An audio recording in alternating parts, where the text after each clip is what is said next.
Hi everybody, thank you so much for joining us today. I am so lucky to be able to bring you this conversation with my friend Mary Alexander. She is a senior loan officer with Intercam.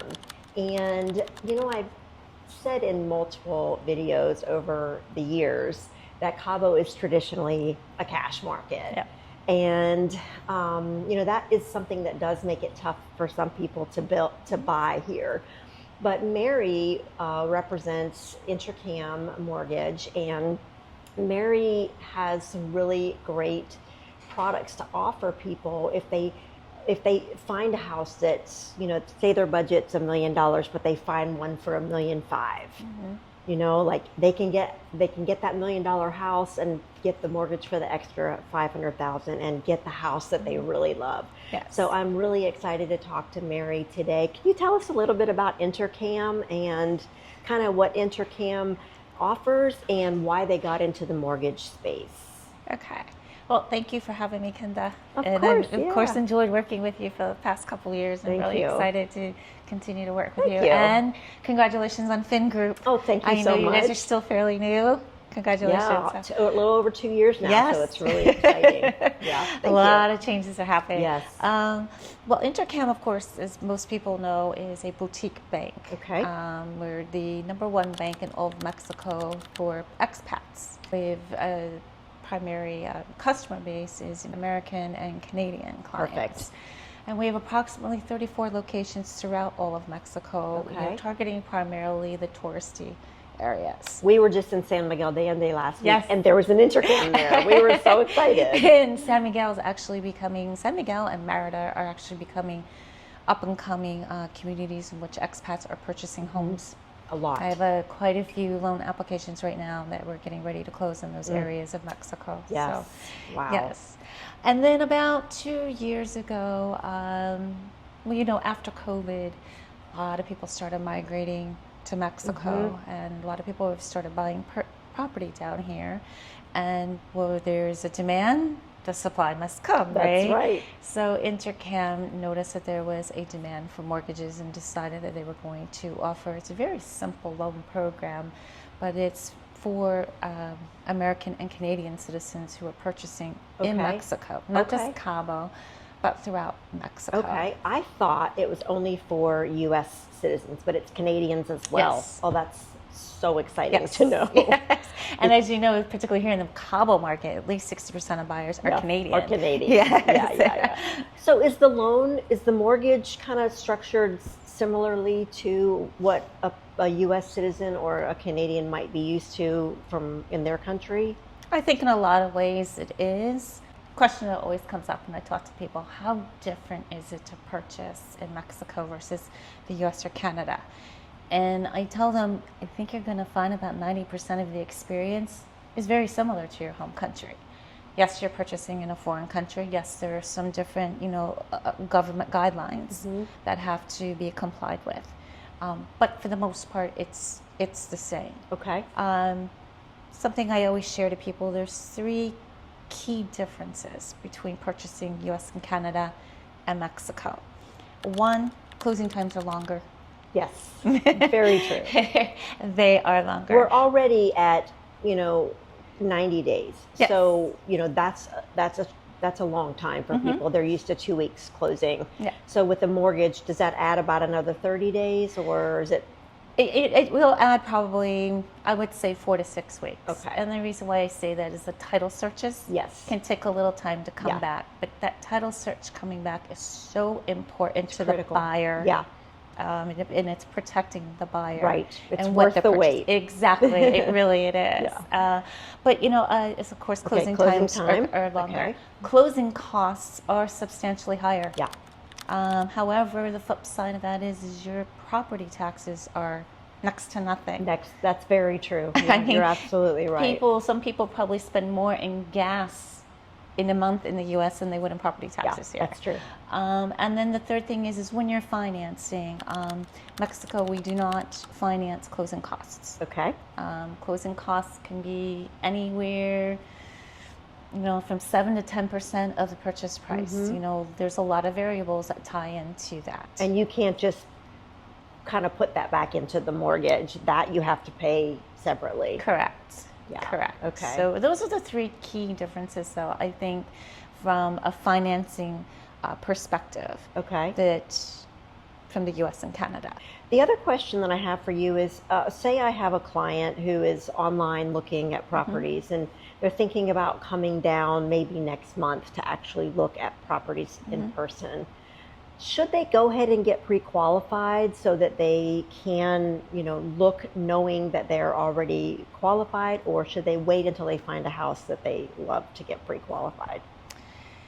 Well, that's always a tough question to answer. However, I'm sure for you as a realtor, and I can tell you from a financing perspective, it's always best to have the pre-qualification prior. Reason being is it positions the buyer better when making an offer. Okay, it's not contingent on truth. Yeah. So now you're not contingent on financing approval. The seller sees, okay, yes, they're going to finance, but they've already been pre-qualified with the bank. Okay, so that's a huge difference. I really try to encourage people, if you are coming down, most realtors are already sending MLS listings to their clients, and they've most likely narrowed it down anywhere between 2 to 4 properties. That's correct. Really have their interest. I always say, pick the one that costs the most. Yep. Because I have to have an address on that application. Okay. Let's submit that in, and it's easier to come down than it is to go up. That's right. Yes. So yes, that's if great you can. information. A lot of people come down, want to place an offer. Well, I need financing on this. Unfortunately, pre-qualifications we can't turn around on a dime. How long do they take approximately? Well, there's a little bit of a process. From the time I receive all the documents that are required, it takes me 2 to 4 business days to structure that file. Okay. When I get it into into underwriting, approximately 7 to 10 business days for them to complete their analysis. So it's better to kind of just plan ahead. Absolutely. Yeah.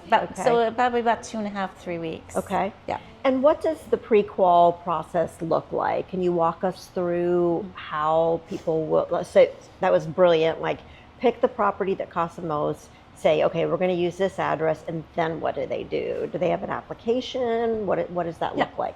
There's a link that they can go to, www.intercamdreamloan.com. They can complete a profiler. On the profiler, we're asking very high-level questions. Name, date of birth, where are you purchasing, what is the purchase price, how much are you putting down. We do have a minimum 35% down payment requirement. We're also going to ask you last 3 years, gross total income, gross total living expenses. You hit submit, immediately you're going to get an email from Dream Loan, and it's going to let you know whether or not you're a candidate for the loan program. Okay. If they are, they'll receive a second email from HELP, H-E-L-P. Okay. In that email, there will be a link to the secured online application portal, along with a username and a password. And they can go into that portal. And that's a more secure... It's very secure. Portal, okay. Actually, I can't even view anything they're putting in there until they've uploaded. Okay, interesting. Exactly. So then they can go in, fill out the application, and upload the documents that are required. Okay. We're going to look for a copy of a signed passport. Okay. We asked for proof of residency, but what we're looking for, as you know, in Mexico, proof of residency is a copy of your utility bill. Right, it's a CFE bill. And it's like, what? Wait, what? Yeah, that's what it is. So we're looking for a copy of your most recent utility bill, last 3 years of tax returns, last 6 months of banking and investment statements. Okay. And we are going to ask the applicant to pull a credit report. Has to be a full detailed report, including name, credit score, and a complete listing of all the creditors. That includes their line of credit, their balance, their monthly payment, and it can be from either Experian, Equifax, or TransUnion. Okay, so it can be any of the big three. Exactly. Okay, Yep. okay. Yes. So is there a minimum loan amount or a maximum loan amount? Yes. Okay. Yes. What are those? So the loan program requires a $250,000 minimum purchase price. Okay. Okay. So not the loan amount, but the total cost of the property needs to be at least $250,000. Correct. Okay. Okay. We'll loan up to 65% of that. Okay. with a minimum loan amount of $150,000. Okay. Now we have a maximum loan amount of $10 million. Okay. That's the one I have. No, I'm Yes. kidding. I'm kidding. I wish. And it's the same thing that we talked about early on. If somebody's looking at a $5 million property, maybe they want to keep a little bit in their portfolio, and they only want to put down $4 million on it or whatever, and that happens. Actually, I'm glad you brought that up, because what I'm finding more and more, particularly with the people who have that $850 and higher budget, Yes. and I'm working with clients now who are looking at the 3.5 up to $8, $9, $10 million loans. They have the cash. Right. They don't want to liquidate it. They don't want to liquidate it. They want to hold on to it. Yeah, and I hear that a lot too. Like, I don't want to liquidate this money. I want to keep it in my investments. Yeah. But I also want to get a house. What do I do? So that's when I send them to you. Yes. Yeah. Yeah. And then there's a lot of cases too where they could be coming in with a budget of $500,000, but really like that $800,000 home, that loan may be able to put them into that $800,000 home Right. without bringing in so much cash. Right. Another thing to remember too is cash isn't always cash. Right, that's true. They're refinancing their home in the States, or they're doing something like that. Withdrawing against investments, Right. maybe retirement plans, and there could be some Right. tax implications That's right. later on down the road. That's right. And I've also worked with people who were trying to sell a property, and they got the mortgage, and then now that their home here has sold, they are able to pay off the Right. loan, and they used the loan as a bridge to be able to get them in the house that they really wanted. Yep. So there's so many different reasons why somebody might use a mortgage, and it's so helpful. But are the interest rates now a little bit more comparable to the interest rates that you're going to see in the States? I mean, I think they need to be a little higher because there's more that goes into it here, but are they comparable to what we're seeing in the US right now or in Canada? I would like to say they are. I over the last couple of weeks, I've been speaking with people from the U.S. who have said that our interest rates are definitely in line with the U.S. It is a little bit higher than the U.S. Our rates right now today are between 8.5 and 9.8. It's not that much higher. It's not, and the rate you qualify for is going to be dependent on that loan amount. Okay, and your credit score, right? And your loan to value. Okay. Yes. Well, credit score plays a part in it, but it's an overall credit analysis that underwriting is doing. Okay. So, we're going to look at your credit, we're going to look at your investments, we're going to be looking at that income. There's a lot of variables that play into that that help determine what that rate is going to be that they qualify for. Okay. Wow, that's really helpful. It's very informative. I think Intercam has a great product. Thank I you. like that that the people who work at Intercam speak English. Yes. I mean, I know I'm in Mexico, I should speak Spanish. I get that, and I want to, and I try really hard. But when you're talking about financial things and loans, and it's a complicated conversation. And if I don't even know how to order, my meal in Spanish, getting a loan, it's really nice to know that somebody speaks English. Okay, well, you have to work on your Spanish. I mean, you got to be able to go to a restaurant and order off the menu. Actually, I can. I was being a little dramatic. I can do that, and I can get by. I really can. But it's nice to know when you're at a closing table or something like that, that at least you have somebody who can help you a little bit with English. So, and our closing attorneys all speak English as well. That's fantastic. And they're there during the closing, making sure that the client understands every document, and any questions that come up, you will take as much time as needed to complete that. It's such a niche. I mean, it's so smart that Intercam has really gotten the niche market to work with the expat community.